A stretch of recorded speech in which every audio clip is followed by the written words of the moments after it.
Welcome, ladies and gentlemen, to another episode of the Three Wise Guys podcast. It's your boy Arya.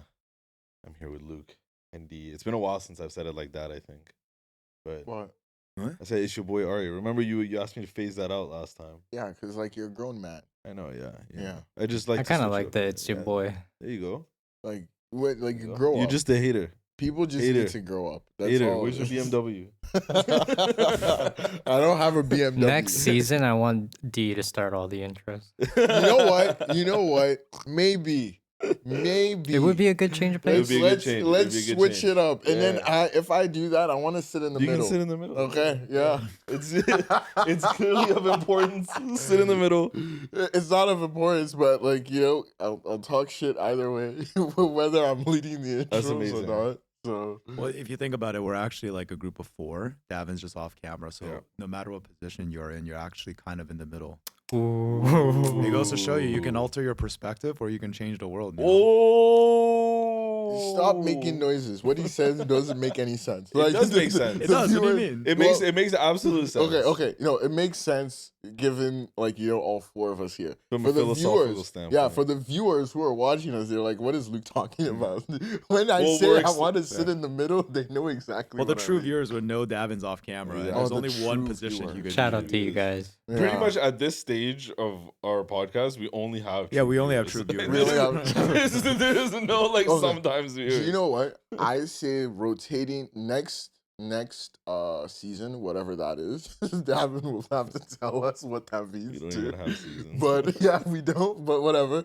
We do like rotating hosts for like 2 or 3 episodes. Actually, Luke, you've hosted an episode before. I have, yes. Yeah, like anytime Arya's not around, like you like host because I'm talent and know nothing, and so like you should take charge. I will note that there was not this power struggle when I hosted, which makes me think this is a direct Power conflict between struggle? you and Arya. I There's feel like you were just okay with me doing there's it. no struggle. There's you no want to come struggle. sit here? Come sit here. I don't tell want to you. sit. I don't. You want to come sit here? Sit here. This all started from me saying he should grow up and stop saying your boy. You know what I You know what's- you know what I just noticed me doing right now? I was doing this while I was speaking, and it's because I was making fun of Trump at work. Oh. I was doing a Trump impression. I was doing this, and then my boss was like, "Hey, like you should." Like if you keep doing that, you're gonna just do it instinctively. Like I know you will. And I did. I just did it. Like right now, I was like, "You can sit here if you want. It's fine by me." Oh jeez. What This is a great hand gesture. The best You know hand what? gesture. All things considered, as like whatever you want to think of Trump, this actually gets a point across pretty well. I was gonna say that's a unique one because like This is a unique one. the classic ones are like you're spinning your hands Yeah. or you're like like Trump was like I'm gonna go iconic with my hand gesture. He makes it simple. He's Yeah. like big, small, big, small. That's Yeah. all you need. What is this? I wonder if that's in the art of the deal. Maybe Oh, we should jeez. read that for book club. I'm telling you, 51st State doesn't sound that bad anymore. Oh, Does it? Okay, all right. We've derailed. Yeah, that's. There's I was gonna absolutely no say reason for that. about positioning. Positioning is important because I remember last summer, I was at a Jays game with one of the partners at my agency, and they were telling me early on there was a few people like one of the lessons they learned is like not everyone needs raises because there was like What? there was this guy who like they were like, oh, we don't want to give you like the title of senior, but like we'll give you like more money, and he quit because he didn't even want more money, he just wanted the title. So like, Delapo, you're a valid. You can be the host. We can change that formally on the descriptions. Do you know what the truth is? Do not quit. The truth is, I don't want to be the host. This is too- He wants to be talents. Associate, do wanna be associate told. host. Associate You want to host. be associate host? No. I'll make it official right now. I Make it official. I hereby declare Delavo as associate host. Associate host lead. Wait. Do you know what? Associate senior host. No. My first action as associate host is to make Luke senior associate host. that's what we're doing. Gosh, Yeah. corporate America Yeah. has really like screwed up our train of thought. Oh, And then geez. Aria CHO, chief host officer. There we go. There you go, There we perfect. Dude, Now you we go, have perfect. a hierarchy. Yeah. I don't know. You guys, I saw someone, one of you, or maybe it wasn't you guys, like CPO. And like, I think they were confused about that. That's what HR people are calling themselves. I Cheap had people, I had a yeah, mean yeah, with yeah. with a CPO. Okay, Yeah, it was me. you talking Yeah, about yeah, it, and yeah. then Luke was like, "What the fuck is?" Yeah, well, I thought it was chief product officer. No, or something, no, it's chief people officer. That's the new HR like mind game. Is there? There is no chief product officer, is there? There's like There usually is. No, that's At usually like a Tech? CTO, and then there's VP of Fair. products. No, Fair, like fair, I yeah. remember at my former employer, we had a CTO, and then we had a chief product and engineering officer. Cause CPEO? like I think a CTO is like the technical, the bricks, the code, Right. and then the CPO is who The like the person design. that packages. Like you do there's as the much design as there is like Oh well, technical. that's not like a Silicon Valley definition of product, then, right? Because you know what I mean. Like product is very technologically driven nowadays, so I think like that's more of a traditional definition of product, which made sense. We don't have a because- chief yeah. product officer. I only say that because there's like the Silicon Valley tech role of product manager. Yes, Like those aren't technical people. they are usually now. No, They should be. They used to be. Now they're actually not as much as they're they not used to be. technical. Well, like, I for remember I example, was The trying barrier to to- entry is high enough that you have to do some courses. You have to get some technical qualification. You do. Okay. I see You do, it. yeah. Like you do have to get some level of technical qualification, but Okay. you don't need to be like an engineer or whatever. Yeah. No, was you gonna don't say need it's to be an minimal. engineer. It was I'm more so saying that just because like I applied for a product marketing manager role before I joined my current agency, and like it was one of those things where they basically at the final round told me like you have like beyond the marketing qualifications for this, but like you're not technical enough for the role. Yeah. So like it Fair was like enough. one of Like, those things. Just saying, like minimal technical. Like there is a tech. It's different from a Yes. CTO because that like your job is to be technical. Like some technical knowledge, but more like like the more like emotional intelligence, like Yep. knowing how to like bring people together, knowing how to understand customer needs, and like Yeah, one's like more of how- like a UX. Like UX UI Yeah. plus Before technical. before we move on, I just want to say I love all my product managers that I work with, but there's too many product managers in the world. I was gonna say before there the was pod. definitely a wave. I There's too remember. many. I was gonna say before the pod, Arya, you were showing us this electric spoon, and I was gonna ask Oh, you, Jesus. do you think that is the fault of a chief product manager or a chief technology manager? That is the fault. I'm telling you, you That's want the- him to be your that's prime the- minister. That's the fault of the product manager. Yeah, The mid-level product manager. I disagree. You think? It's the fault of someone from marketing. Okay, That is true. But before we go into things, sorry, do you want product to? marketing manager? Yeah, the product marketing manager. There we go. Yes. Product marketing If it was a manager. product marketing manager, it's 100% their fault. Yeah. But do you want to explain what the product is before we like? Okay. Actually, I don't know. I'm just gonna sit on my hands. He's fully It's carried done. away. Like I Yeah. can't. I don't know. I'm carried away. I'm You're not. the Trump of our pod. Don't ever say that again. Don't ever say that again. That's an insult. Don't now? ever Yeah. say that again. He's a president. He's the president. Yeah. That is right. So was Barack Obama. Oh, okay. You're the Barack Obama of our pod. You know what? Yeah. I'll take that any day. Was that supposed to be an I don't want insult? to talk about the spoon. I want to talk about Bill Belichick. Yeah. Spoon Bill Belichick. Bill Belichick was spooning, Oh, he was doing more than and it was spooning. quite electric, actually. You have the photo of it, Davin. You can put it up on the thingy too, but we've all seen it. Yeah, we've all seen. Yeah, so I would say I'm probably the most into sports in this house. But like Arya is like the Canadian sports Different correspondent. sports. Yeah, we got different Well, sports. yeah, like that's why I said Canadian Yeah. sports Yeah, yeah. correspondent. So like super white people sports Arya, and then like the macho man sport like Okay. I'm joking. Black people sports actually like NFL. NBA. So I watch like ping pong and badminton. Like, No, you watch wrestling. MMA. Yeah. Yeah, Like What's that? No, I was Chinese, just saying, like, what's that you- Chinese UFC fighter's name? which one? the girl. No, the guy. Oh, Oh, the I don't know. girl Wei Zhang. Wei, yeah, Whaley, Whaley? yeah. Wei Oh, Li. she was a champion. She's a champion. No, the guy. What's the guy's name? There's like a few, but they're not like that good. Okay, actually, we all watch sports. We It just doesn't all matter. watch Anyway. very different Yeah. sports. Okay, We pay attention to different. we pay sports, attention to very different sports. Yeah, so I watch NFL, and Bill Belichick, obviously a legend. We've actually talked about his 7 rings or 9 rings boat on here before. yeah. Okay, he's like another fun fact about sports. I remember the first times my girlfriend started watching sports, NFL. She was like, why are they all old white men on the sideline? She's like, why are all the coaches old white men and all the players black men? And I was like, wow, I'd never seen it like that before. This is America. But this is America. That is the answer to that question right there. All of this to say, Bill Belichick, the greatest football coach of all time, is an old white man, okay, in his 70s, and he left the NFL, or I don't know, they kind of fired him and didn't hire him again.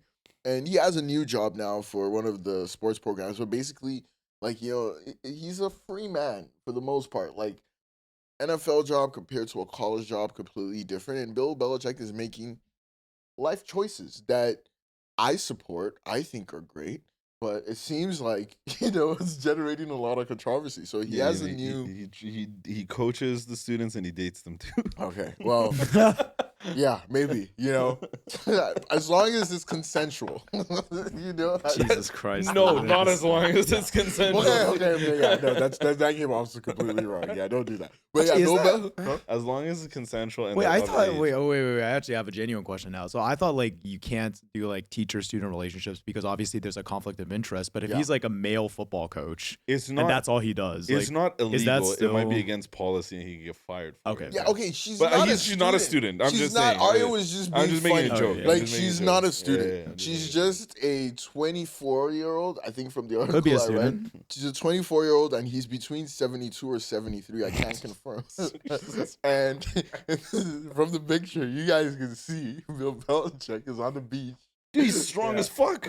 I won't lie, impressed. Yeah. She's probably also like, she's probably not that heavy. Very, very fit is the word. Yeah, very fit. You can't call women heavy. I said she's not that heavy. Yeah, well, you can't even use heavy in the same world as like she. Okay. It's like the intro of this topic is battered becoming man uncomfortably right long. Question: is it the same girl from the Halloween picture that we featured? Yes. Oh wow! Yes. So he's We got. did- Oh wow! It's the We same followed the. Okay, so you know what this means. We have to follow the Bill Belichick saga. We do. Yeah. I think every Yeah. other episode we should have a Bill Belichick update. We should call it Bill's Corner. I agree. Yeah. And We're then designating, Hopefully, one day we can get Bill on this show. And Bill, if you're listening That to this, we would be want you on the epic. show.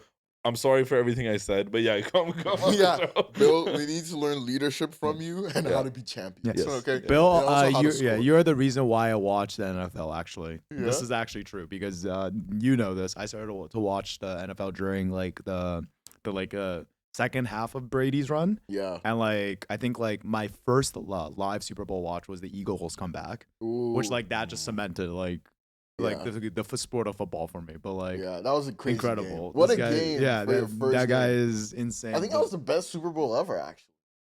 probably right. Yeah, like, because it's one of yeah. the highest scoring Super Bowls, Yeah. one of the like most offense in the Super Bowl ever. extremely dramatic. Yeah, extremely dramatic. It was like- like 38, 30 something. Like What a game. Super. You know, super. it's interesting because I when I was in grade, I think 10 or 11, my friend Will tried to get me to watch football, and I didn't really enjoy Does it. Will watch football. Yeah, he was like he Huh. like I don't think he really follows it, but he But like you- will you'll watch the Yeah, I Super get- I Bowl. get what You gotta And- watch San Francisco when you live there. Oh, You got. Well, it's- no, you this can't- was you high got- school, right? Like Yeah, Oh, it was high it's school. been a Okay, minute okay, ago, never and like mind, never I mind. remember we were at DECA, like, and the Super Bowl was going on, and he was like, "Oh," and we watched a bit of it, and I was like, "I don't get this," and he was like, he said, "You only watch football for like the last like 5 minutes," yeah, fine. and I was like, "Huh, I never got that," but like that Eagles game is like the picture perfect Yeah. example of that. But anyway, That was Bill, Yeah, back to Bill. So yeah, Bill's on the beach, feet up.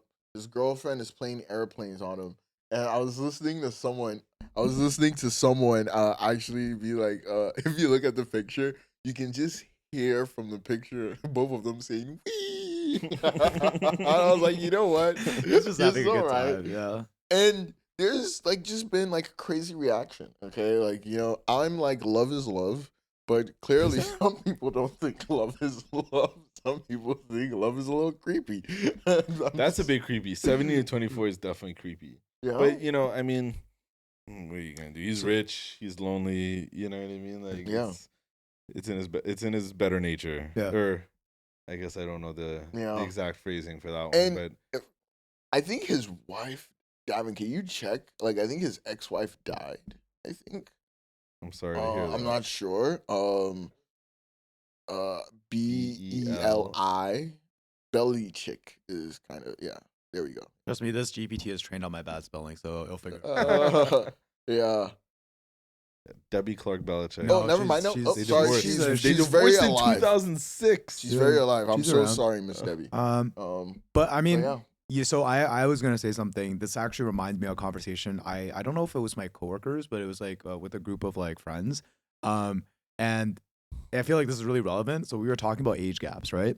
And they were basically like a 5 to 6 year age gap, like at our age range right now, is unacceptable. So like they were like we were talking about, like if you're like if you're like 27, like you shouldn't be dating like a 21-year-old. Okay, like, this is just for dudes, right? Because for dudes, girls, that's out the window. But here was the thing. Then the Wait, topic. I don't get it. How is it out the window for girls but not guys? Well, it goes both ways. Because girls can date like a 27-year-old girl can date a 37-year-old. Sure, yeah, but that's a little there's different. Still a 37-year-old dude who's dating a 27-year-old girl. Yeah. I'm saying like that's like he was saying for our age, like we're talking about our age, which is 26, I think 27. the point D is trying to make is like a 27-year-old girl can date a 37-year-old guy, and that's acceptable. But a 27-year-old guy dating like a 17 to 21-year-old girl, or even a 17-year-old. No, just making the exact same comparison. Or even like a 37-year-old woman, like they would be looking at dude like a 50-year-old guy, and it might be okay. Anyways, that's actually my exact point. So I'm like, all the people at the table, both guys and girls, agreed like, like a 27-year-old guy should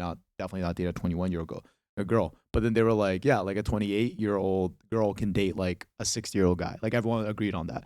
And I was like, that's pretty shocking. And I was like, so can a 21-year-old girl date a 6-year-old guy? And they were like, yeah. And I was like, so you just told me it's more acceptable for a 21-year-old girl to date a 6-year-old man than a 27-year-old man to date like, is that not crazy? Like, it is a little crazy. Logic. Like, but do you like? I feel like if I share that sentiment with other people, a lot of them would actually agree for some weird reason. Yeah, like it's warped that way, and I feel like the reason why I was saying love is because in a former life, like years ago, like more than 5 years ago, before I even knew God, like I'm joking. I still don't know. You still haven't met God. That hasn't changed. I meet him on Saturday night. I catch him on Saturday. He's busy on Sundays. Yeah. I was gonna say I did look at that as like a sign of wealth, like being like a 60 or 70-year-old like man and having like a 25-year-old bombshell like on your arm, like it's like a trophy wife or a trophy relationship. Like I thought that was a status symbol. Because it's the only explanation. Well, no, like I feel like for a 60-year-old man, there's multiple explanations. For the girl, I don't know, but for a man, yeah. Do you want us to go into those? Yeah, no. There's only one explanation for why they're together, is what I'm saying. For the girl, yeah. Okay. Sure, yeah. Usually, yeah. Sure. The only reason they're together is because of money, even if his reasons are different. But fair. Yeah. And the reality is because like you will never ever see the other way around. Wow. You will never see like what I mean is like you will never see not publicly.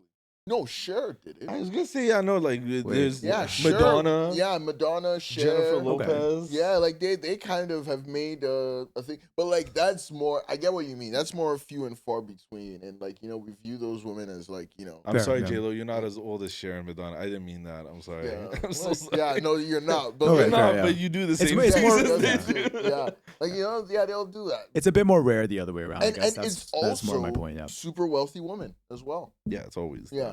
What do you mean?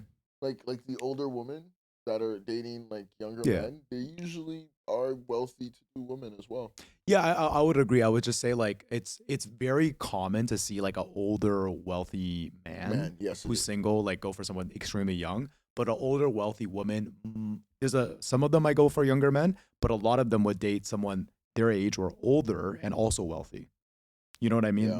That's what you see more often than not than like, you know what I mean? Like the rich old guy will almost never date like a rich old woman, but the rich old woman will date a rich old guy. So. Yeah, most men just aren't wired. Yeah, sorry, like it's very misogynistic conversation, but like anyway. We love women up here. Go women. There we go. But yeah, shout out Bill. Shout out Bill. and we'll update you guys on the next iteration of this segment. I don't know when that'll be. Not next episode, the episode after, we'll have another update on Bill. Yeah, most likely. His next vacation spot, and maybe the car he's driving.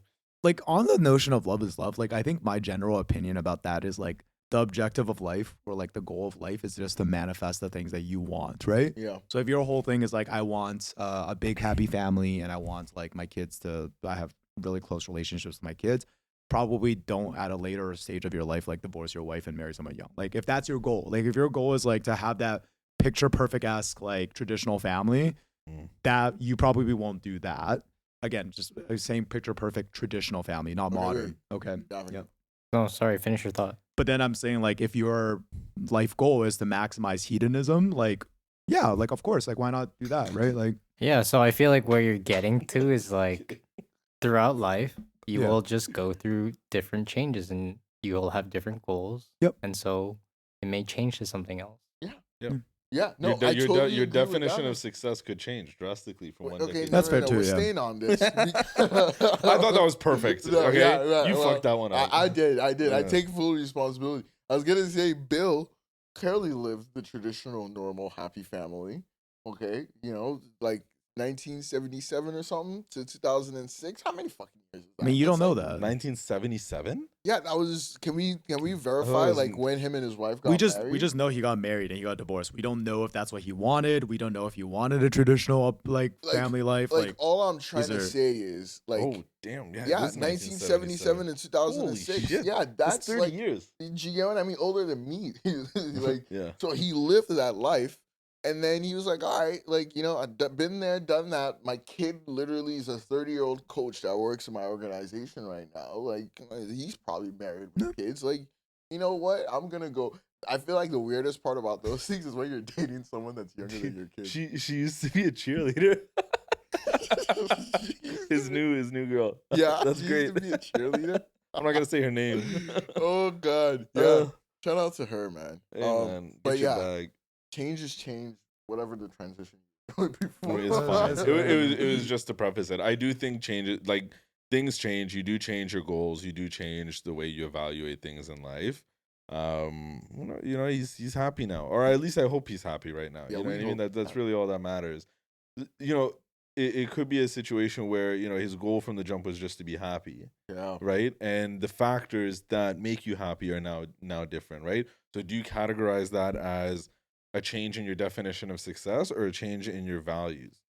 Let's start there. Like, when things change in your life, right? Is that you reinventing the wheel, or is that just the factors that go into the wheel, the variables are changing? Like, how do you what lens are you guys looking at? It could be different for everybody. I don't think there's a right answer here, by the way.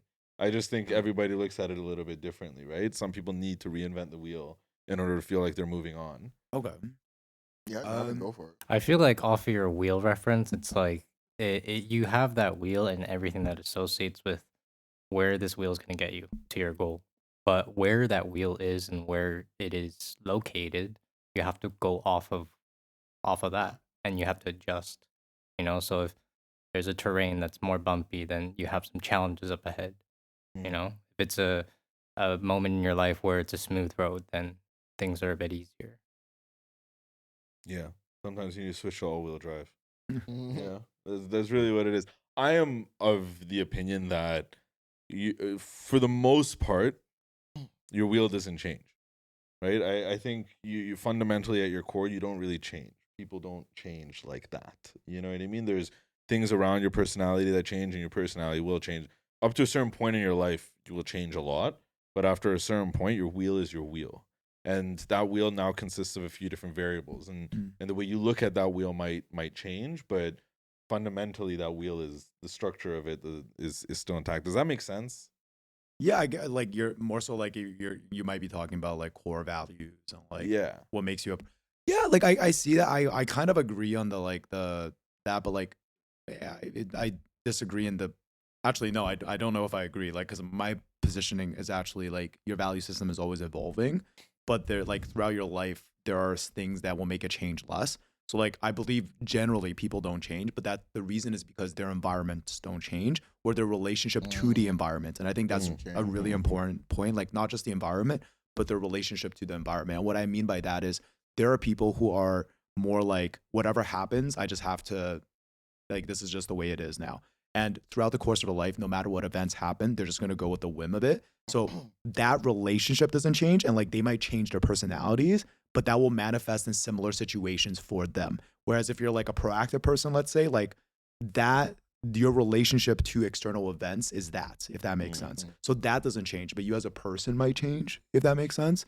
But I feel like that's very semantic, but like, you know, like it was, but like, I think I get what you were saying. And like, I get what Arya is saying. I slightly disagree, but also agree as well. I was gonna say, my value systems got recalibrated, and I was younger. It was about 3-4 years ago. Yeah. Where and I was like, I always have these catchphrases, and you guys know, Shout out. Yeah, shout out is Shout out definitely. XYZ. I'm in my shout out phase right now, but I remember back then, and I think Luke, you and I were closer there, and I was in my learn, unlearn, relearn phase, and I was in the unlearning and figuring out how to relearn phase, right? And during that time, I think my value system, like, I won't say completely changed, it just recalibrated, where I was like, oh, these are the reasons why, like, these things are important to me. I'm gonna keep them. These other things that I felt were important, actually, I don't really care about them. Like, you know, I just outsourced my value system, and you know, that came along with the package. Like, you get what I mean? And so, like, you know, I recalibrated that, and that would be, in the analogy that you used, would be the wheel.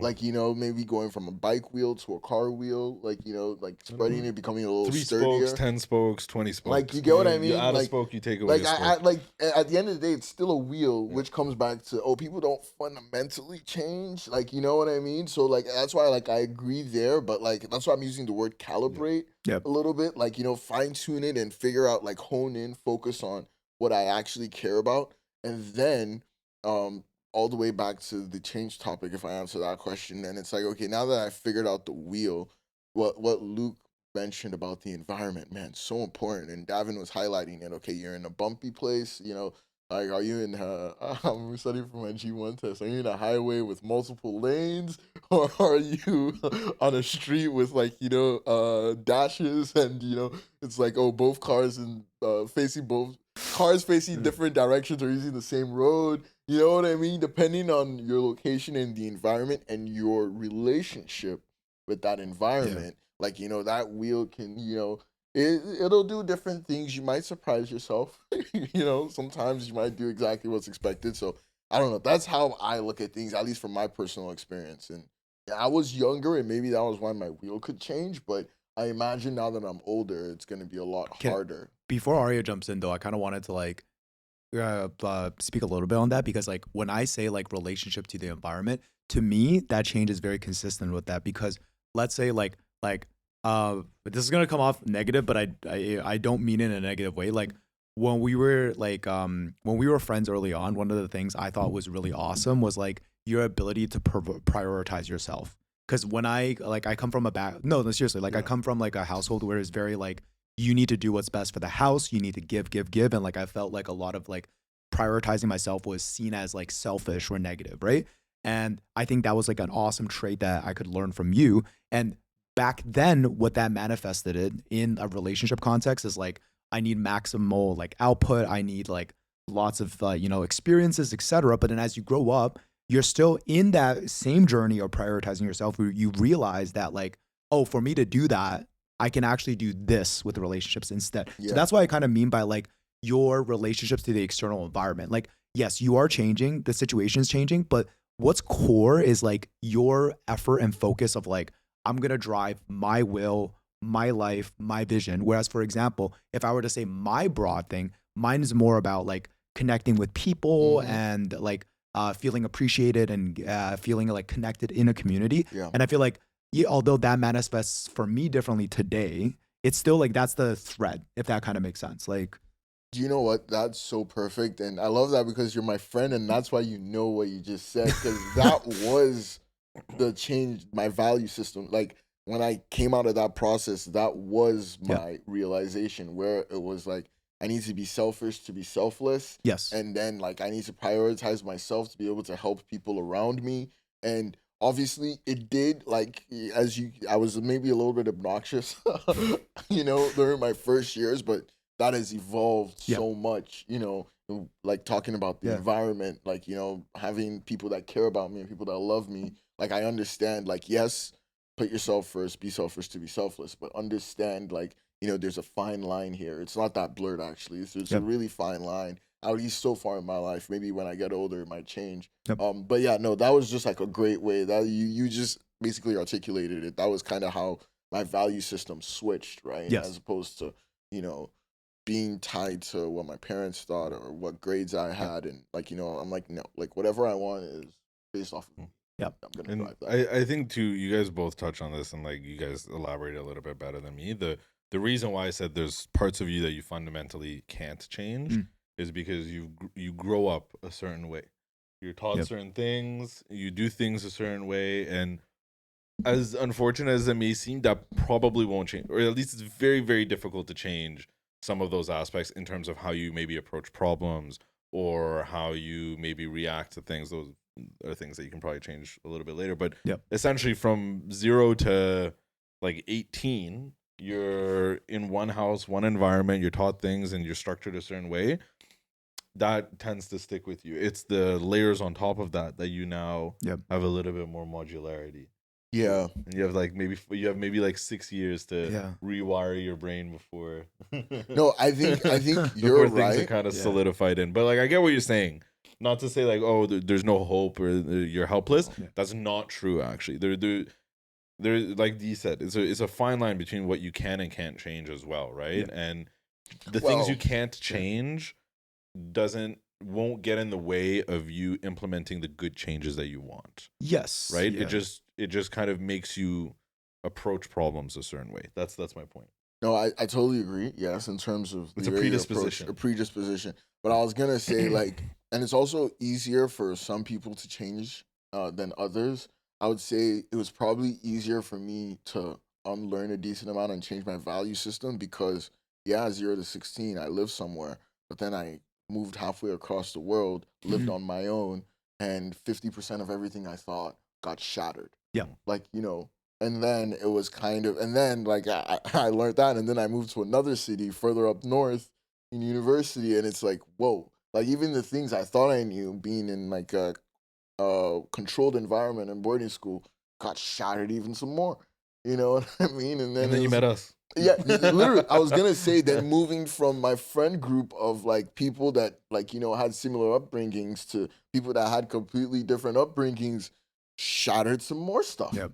And it was like, and honestly, it's not fun. Like change is not fun. It was like things just constantly. There was like a period of like 4 years where everything I knew just continued to get shattered, like consistently. And so like given that, then. I like another one of my catchphrases was like, strong opinions held lightly. It was like, oh, I believe something like strongly for like a year, and then I go to a different environment with a different set of people, and it's like 10% of that applies. Like you got to learn some new shit all over again, So, yeah, just to add to that, anyway. No. Yeah. No, I was like, I think like the thing that really, because like again, like I think the nuance of like change versus like some fundamental underlying things is like there's just nuance there, right? Like depending on the definition that you give, like there would be a different discussion. But I think the overarching thread is like there are things that come from your upbringing that are going to like define you very like clearly early on, and those are hard to like just ever kind of part from. But even with that in mind, you can still use it to your benefit. And I think like one of the things for me is like one example I could give in my personal life is like coming from a Chinese culture, and obviously just my parents, like family values are really big, right? But I think one of the things that my parents were taught being raised in China is like it's an inherent thing. Like you're just obligated to spend time together as a family, even if you like don't enjoy the time you spend together, you're obligated to give back and do all of that, right? So for me, like I also have very strong family values, but like the way that my relationship with my parents are, it's manifested in a traditional manner. But like my takeaway from that is like what I would want to have with my kids is I would want to incentivize them to actually want to spend time with me, right? Like and again, like my parents couldn't have learned this lesson because they had a specific upbringing. That upbringing kind of translated to me a little bit, but I also am bringing like my own experiences and like, meeting with you guys. Also, even like things like like having dinner with your parents. You know what I mean? And like meeting Delapo's parents and like meeting all my like my spouse's parents and things like that has kind of like recalibrated a new definition of family in a way, right? Like, Sorry, no, you said spouse. sorry. Ooh. Yeah. Let it go. Let it go. Let it go. Let it go. Yeah. Sorry. Ooh. No, I was not. Anyway, I was just. Well, I'm talking about like a family. Like, Yeah, you know what he's I mean? talking That's about- why. okay, That's sorry, why I'm sorry, saying sorry. spouse, right? Yeah, But, my like, fault, anyway. my fault, my All, fault. all this to say, like I'm saying, like Grow up, Arya. that's the. This is what I'm saying. You grow up. Yeah, that's the optimization. But anyway, yeah. Wait. Yeah. Okay. So we kind of went into the topic, and I love the way the conversation is going. But the context with which I wanted us to talk about this was very specific, and it was about success, right? Okay. And I was having a conversation at dinner with a couple friends, and this is where the conversation originated. And it started kind of like as kids, we're all young adults, and so we're not too far removed from school and education. And school and education, for the most part, is a meritocracy.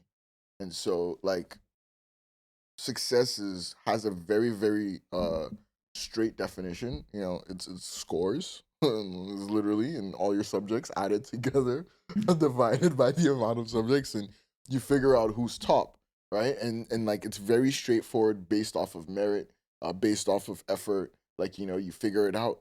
But then we're adults now, and we get into the real world, and yeah, there's merit.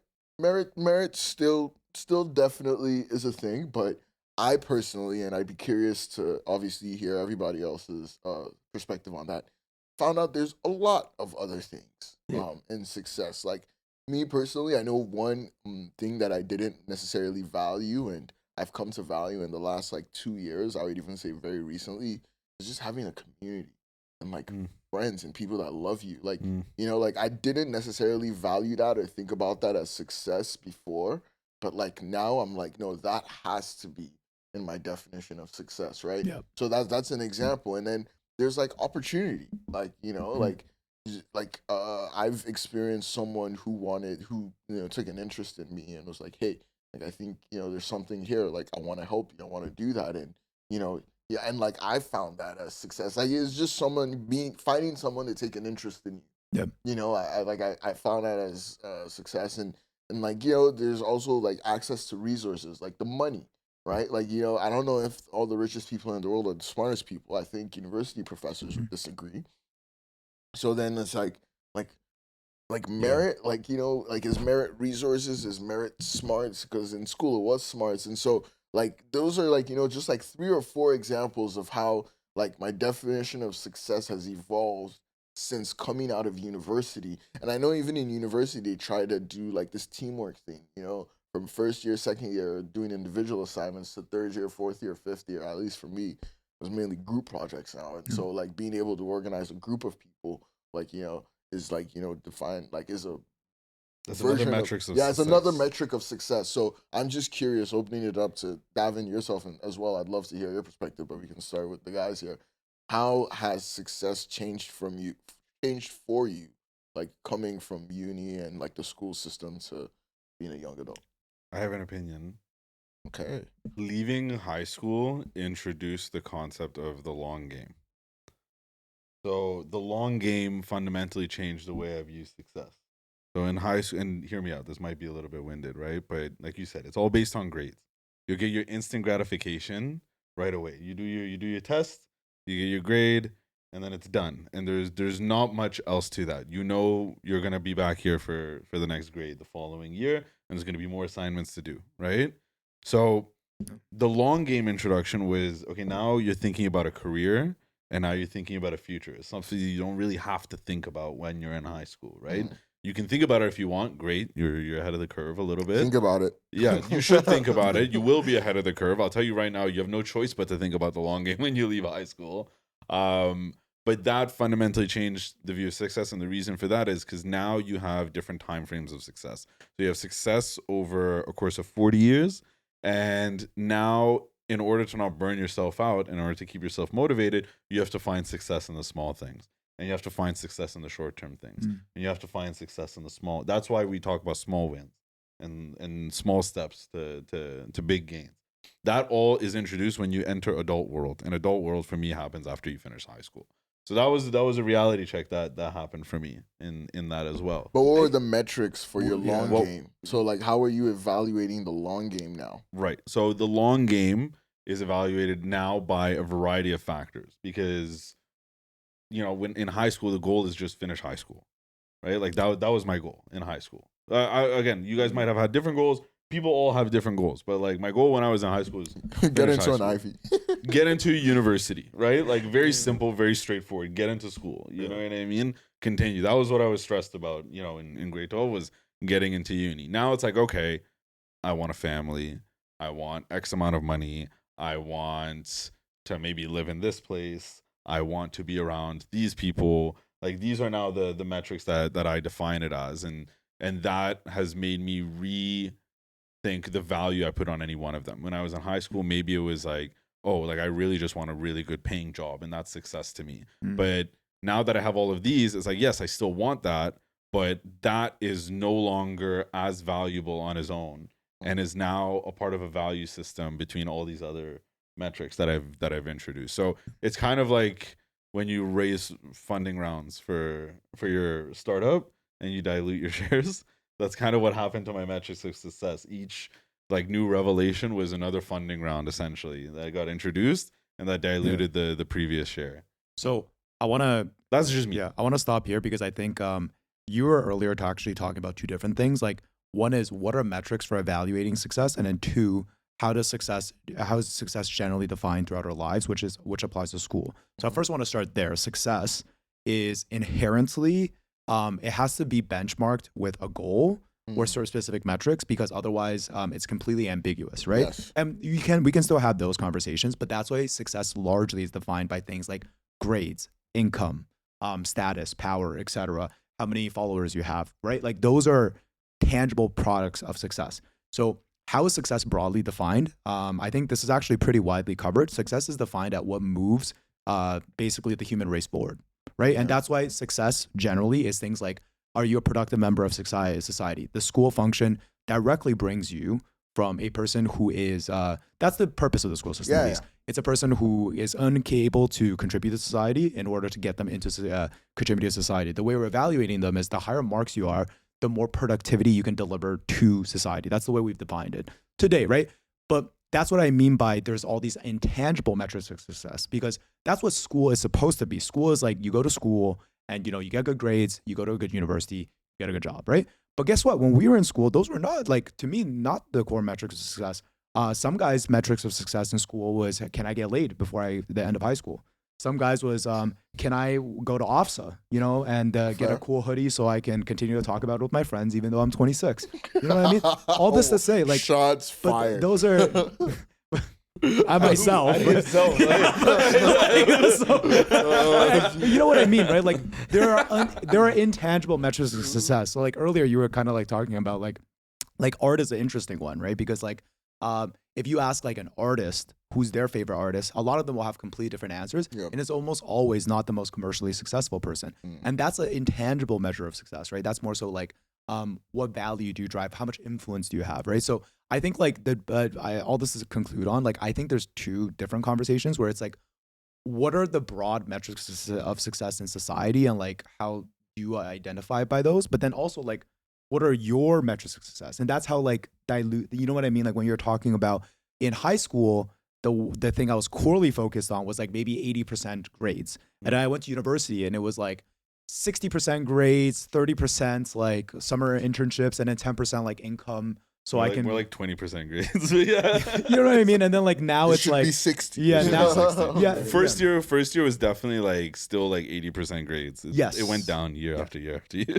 But even like think about this, right? Like the stage that we're at in our career, and we're still early on in our career, we're no longer looking for things like just salary, right? Like for example, if someone's like, yo, Luke, like you can make $150,000 tomorrow cleaning. Well, I actually probably will do that because that's a pretty significant salary job. No, but you're making a great point. I just turned down a job offer that was paying more. But because it might not yield as many opportunities or not have as much flexibility, it might have different social implications. It have this, like, you know what I mean? So like that to me is like the more interesting kind of conversation, because like the core metrics of success is kind of like like go work and like make a lot of money and like you know what I mean? Like how many kids, how nice is your car? How many vacations did you take your family on? You know what I mean? Like right now for us is like, oh, like do you have a girlfriend? Are you going on vacations a year? Are you like living out of home? Like that's probably our age bracket, right? And then you go to the next age bracket. Are you married? How nice was your wedding? Do you own your house now? Now that you own your house, do you have a pets? How many kids do you have? How are your kids doing in school? Are they in extracurriculars? These are all like they kind of like linearly progress. Yeah. That's why I brought up the whole like dilution thing to explain like this is how my definition of success changes. This is how it evolves because every year I want maybe something new or I want something different or I want something short term, and that affects the weight that I put on everything as a whole because I'm like, okay, if I can achieve this, I consider that success. I have to now calculate that into my entire success calculation. Yeah. But the other stuff, I still want the other stuff. So something has to happen with the weight on those ones too, you know?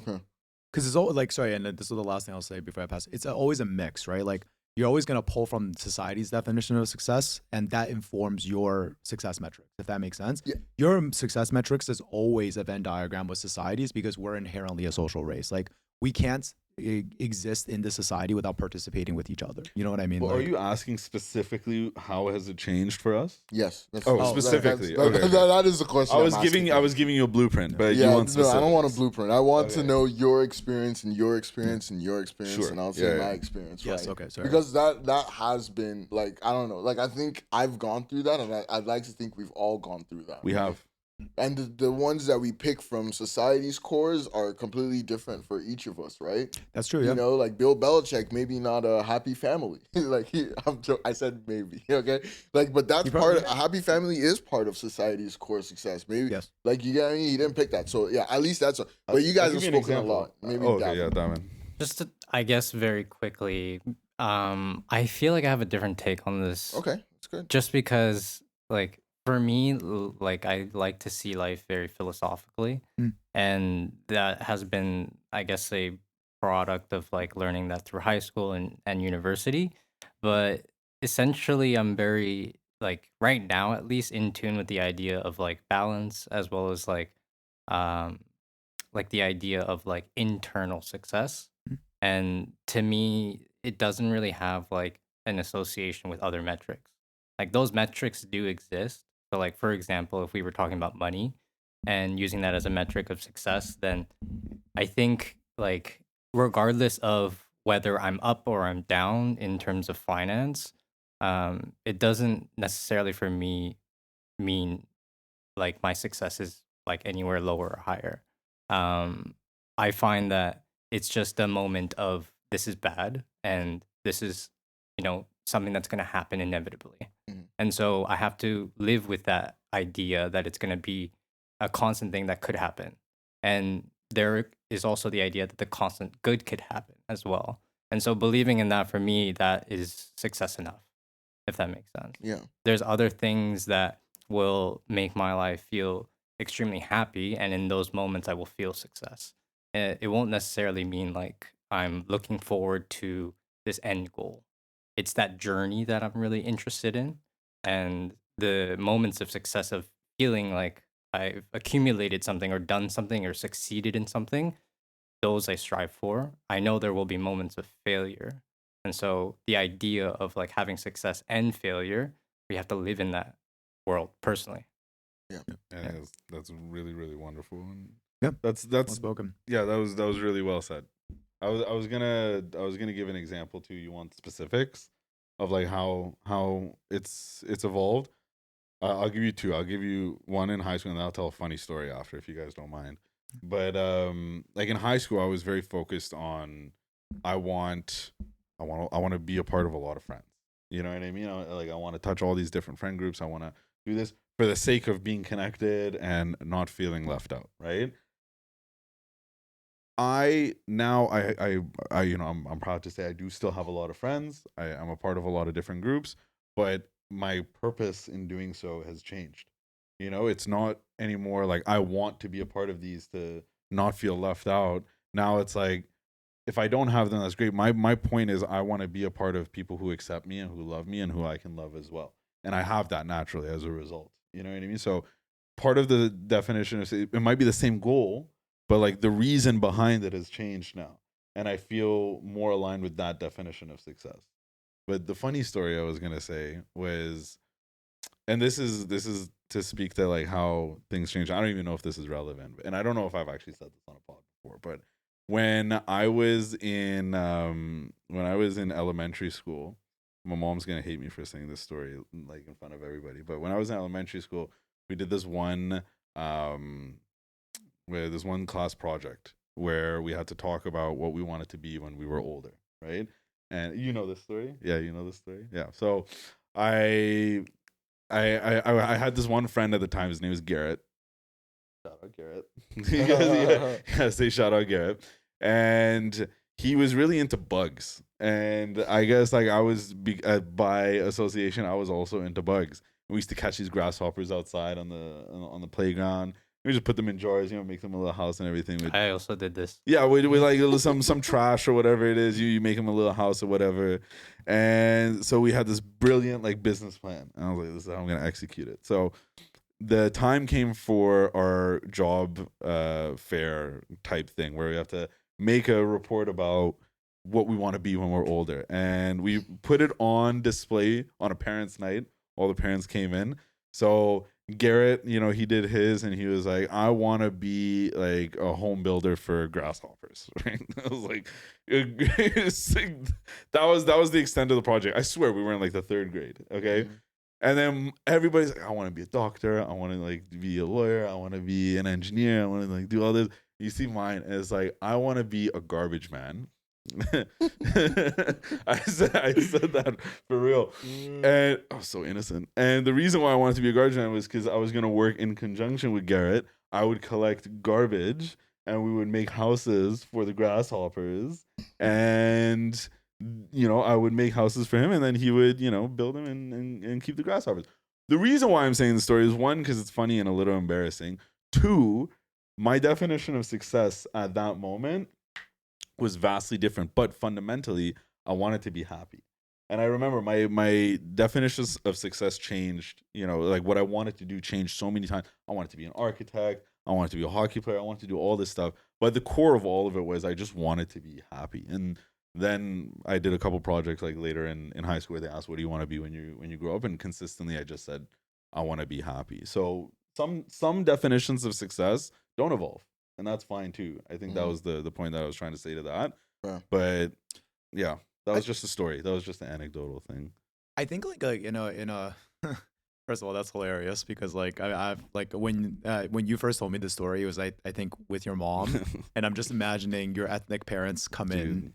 And they're mortified, and everyone else's parents, because like man, like that's a whole thing for an ethnic kid, like when you do a project, you actually can't do the project based on what you want. No. If your parents are gonna see it, you gotta do it based on like what they might want to see. But sorry, luckily it wasn't a bring home project; it was a do at school project. Oh, so there was no input from my parents. Yeah. So you set it up for like an authentic reaction. But I was gonna say like, I think like for a lot of us, like our definition of success will bring internal happiness.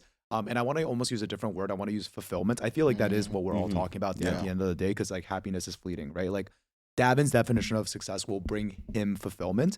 And I feel like even though his definition was like very different than what we've at least been speaking about, I think it still is that like constant battle between what the society defined versus what I define. And Davin's conclusion to that is, I don't necessarily, at this moment in time, I don't like the society's definition doesn't appeal to me.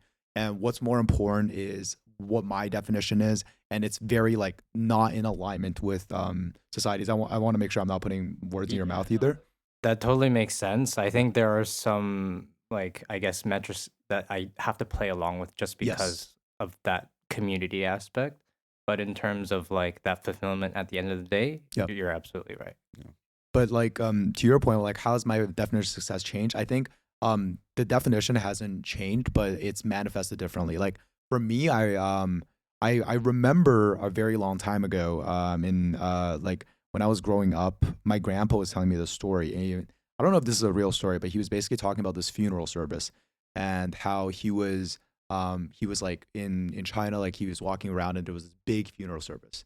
And he didn't know who the guy was. So he like in China, a lot of these like you could just walk in and like attend a funeral service, especially if it's like a public like event venue. So he walked in and he was telling me like the whole place was packed. Like there wasn't seating. Like so people were standing and all this stuff. And basically like some people were talking about this person and he was not like a rich person. He was actually like he was a construction worker or something. But this person had like touched all of those people's lives to the point where like they were taking their time out of the day to go to his funeral, right? And that person probably didn't even know this was gonna happen. Like that was the last thing this person would have thought about, like that so many people were gonna go to his funeral. And my grandpa was just telling me like the most there's only two things in life that you own. It's your health and your reputation. And like that's the way he said it traditionally, but like in the Chinese style, like it means like your relationship to your community, right? So when I was young, I was very big on like I want to help people. And like I think early on I was like I wanted to be a teacher because like very early on my teachers had a lot of impact in my life. But I think you guys also like you guys know this about me. I am a cynic as it gets. Like I view the world in sometimes in a overly dark way. And I think throughout my life I've realized like you can absolutely like there's the idea of deep and vast impact. And I was really focused on deep impact. Like I was like deep impact is the only thing that matters. And I thought that deep and vast impact did not coexist. So I was like, the only thing that matters is you're a social worker or you're a teacher or you're like a camp counselor or you're a church counselor and like you talk to someone and you fundamentally change their life. But I realized that, and like back then I actually kind of thought capitalism was the enemy, to be completely honest. Like I was like, I don't care too much about money, etc. Communist. Yeah. Sorry. Yeah, I guess so. Yeah. But like over time, I realized like you're able to expand your impact with things like capital, which is why now like my metrics of success sometimes do come with things like I'm able to grow a business. Can I eventually be a business owner? Can I create a good work environment for the people that work with me? Can I then make sure that my work is meaningful, right? Like if I work in marketing, if I start a marketing agency, what can I do to help the world? Well, one of the things I can do is I can do pro bono work for organizations that I actually feel passionate about and can enact change, right? I don't have to just sit here and be like, why the fuck are like people spending hundreds of thousands of dollars on Super Bowl ads? I can go and do that and try to shine light on an organization I care about, right? So I feel like that's how my success was always like help people. But earlier on, it was like, okay, the only way you can help people is one-on-one. You change their lives and that's it. You're going to help like 20 people throughout the course of your life. But now I'm like, no, I can help people in other ways. Like I can provide opportunity. I can provide education. I can provide access. And that's possible through things like entrepreneurship, capitalism, et cetera, right? So I don't know if that answers that question. No, I think that's, it really did. I really love that answer. I was going to say, I can relate heavily because like for me personally, the way my definition of success has changed is I was very, what's your score? I remember my buddy Vlad, we literally had a campaign with 9 where it was like, what's your score? Which is like basically what's your net worth. You know what I mean? And I think like being completely honest, that's still definitely a part of like my metrics for success. But like, you know, using your fundraising analogy, a lot of it has been diluted. I think my friends, like, you know, like I've included my friends into my what's your score, you know, your friends or your net worth and all that. Yeah, all right, yeah, they did make it. But like, yeah, like just like my friends and my relationship with my friends, very important. I think same thing with you is just the impact. And for me, like having deep impact with one person is very, very fulfilling. And I wouldn't even say impact. I was gonna say willing, like someone who wants help and I'm able to help them and they're able to like, you know, say, hey, you've helped me. Because, you know, I've in this journey of figuring that out, I found like I can think I've helped you, but you might have not thought like, you know, I've helped you, or at least, you know, the way I feel like I helped you is not the same way you feel like I helped you, right? Like I found there could be a disconnect there. So at least when I define as success is where we're connected on, hey, I feel like I helped you, or like not even like I feel like I helped you or I helped you, and that was like able to impact you in such a big way. So like just, and I say willing because, you know, I'm not a savior. I don't want to save anybody. Like you have to let me, like, you know what I mean? Like if you want it, like you ask, and if I can, like I do. And so like I found that to be something I never even thought about to be so fulfilling. And then like trying to maximize that, like in terms of like I want to be able to willingly, like, with willing participants, help as many people as I can, because I think that will make me happy. And that does, like, feed into the reputation. I was not really thinking about that, but when you were speaking about it, I was like, huh, that is a tangible way to measure that. And then, like, yeah, I think the other, so I've mentioned community, like friends, like money, like, being able to help people. Yeah, and like also just like, I guess, give opportunities is also the same way of like helping people. And like, man, just being loved too. I think, and I think we all, like, everybody likes this, like, everybody wants to be liked. Yes. I also think that's something I found as a success. Like, I'm in a, like, I feel like knowing someone loves me deeply gives me a sense of fulfillment and happiness, and like that I have the capacity to be loved like that. Yep. I've also figured out that that's success, and like I've also figured like you have to tweak a little bit to be able to be loved deeply, depending on who you are. Like, it's the Some people definition. are unlovable. I'm not gonna go that far. No, that might be a hot take, but like, it is true. Degrees, different, varying degrees, right? But to experience, like, the fact that I think I've experienced deep love, I count as success. Like, do you get what I mean? And so like, just those are just some of the things. Like, it has moved from money, my net worth, to like community, like, like how many people you can give opportunities and help, and like, your friends, and like also like my capacity to be loved as well, right? That's something I've had. I agree with all of those, and I relate to all of them. I include them in my own like pool of metrics of success too. One thing I'll even add, that came a little bit later in life for me was, to be trusted. It's similar to like your to be loved thing, but to be trusted for me is a big thing. Everything I do to build trust with people. Yep. And the more trust I can build with people, the better I feel as a result, and the better I feel not only about my relationship with them, but my future too. Because that trust will come back to help you. I actually like I feel like that was so well positioned, because in the sense of like your relationship with your inner circle is so incredibly important, and once you have that, it's your outer circle, and then it goes wider and wider through like the rest of humanity. And I think that's like a good definition of success. But I kind of want to close with one of the things that you guys have really taught me is success is also your relationship with yourself.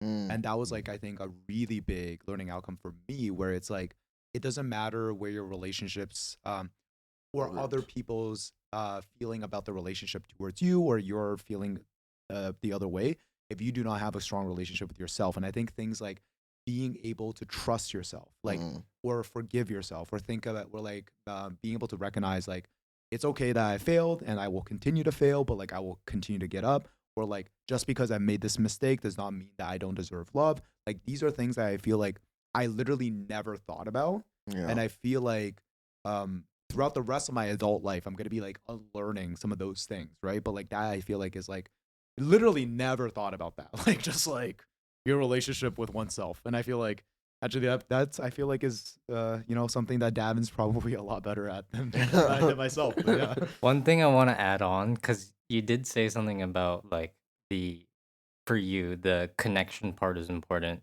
when you were like lending out help, right? You want to know that the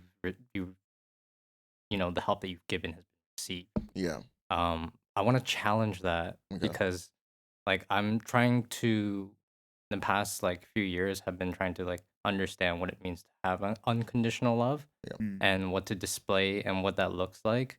And although it is nice to kind of get that gratification of knowing that you helped somebody, I think there is also a peace of mind just given that you've done that. Absolutely. And like that act of doing what you're giving builds onto the character of who you could be in the future.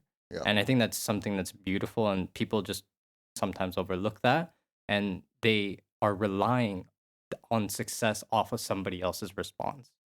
And you're kind of holding yourself back from that. From feeling. It's the validation piece, right? Yeah, it's the, are you evaluating your success, as Luke says, within yourself, or are you evaluating it based on the response you get being validated externally? To this, I'll say, this is my last piece on this. I don't really have anything else to add, but and I've said this before, but the reality is nobody really gives a shit about you. Maybe your mom. Yeah. You know what I mean? But like the reality is, and that's a maybe too. Some people have really bad relationships with their parents, but nobody really gives a shit about you. You're the only person who really gives a shit about you. It doesn't mean people won't help you. It doesn't mean that they don't, to some extent, care about you. But and I challenge the idea of unconditional love a lot in my own head, because I'm not quite sure, and I'm open to changing my mind about this. I'm not quite sure if I believe that there is such a thing as unconditional love. Like there's a condition on everything. You're only gonna love as much as you are loved. You know what I mean? You can damage a relationship by not giving it enough, right? So there is conditions on everything. But the truth is, people don't care about you. So care about yourself. Find your own definition of success. Find it within you. And if people validate you, all the better, right? But they're probably doing it to validate themselves. Yeah. And I think just on that too, like I think Davin, you're so right, and I appreciate like that's something to learn and take take forward with me to make myself be a better person. I guess it was just more like, hey, like, am I doing this for myself, or does this actually help you? Like, am I doing this to make myself feel better? Like, or is this something that, and that's why, I was saying like that willing participation. I don't want to be a savior, right? Do you get what I mean? Because I feel like that's where like the savior thing is, well, I think you need this help, or like, like you're homeless, like you want a home, like you get what I mean? And it's like, that might not be the issue. So that was, I think, the way I might have been coming with from that, but I think regardless of that, I appreciate you challenging me, and I did learn from that. Cool. But, yeah. All right. Well, great job, boys. Sorry, Chiefs. We're men. We're Chiefs. This is a Council of Chiefs. Downgrading We're, us. we're a Council of Chiefs, guys. We're not Council switching of to Chiefs. the Council of Eagle. The three wise Chiefs. We'll change to the Council of Eagles when Bill is here. Anyways, until next time, one love. Pieces. Peace. Shout out Bailey Bob Thorne.